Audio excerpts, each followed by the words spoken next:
In this video, I am going to show you how to recycle an IV start kit. This is a completed kit. This kit we need to recycle. These are the pieces that you need to make this kit. You need to have your packaging.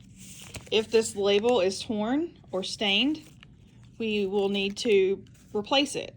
And the way we replace it is that we have copies that we have made of the original and we just tape that on there. If you cannot find a copy or you do not have access to go make copies, please reach out to the lab assistants on GroupMe for more labels. The other items you need is a small Tegaderm, Prevantix swab, 2x2 gauze, a small roll of tape with a tourniquet on the inside. You will have to put that in there. Other thing to note, these small Tegaderms come in a wrapper from the factory. You must take it out of that wrapper and place it in like this, not the entire wrapper. So this goes in first. Then you can place your Prevantix swabs.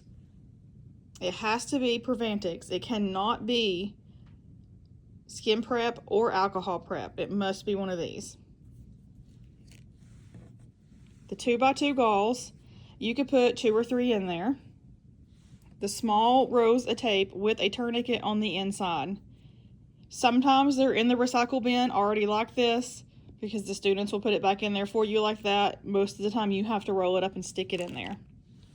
You will need to make sure that you have some double-sided tape around the edges and then close it, seal it up, make sure it's sealed good so the pieces don't fall back out, and then that is it. You have a completed IV start kit.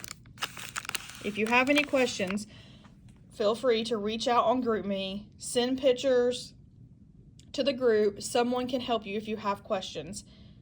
Thank you.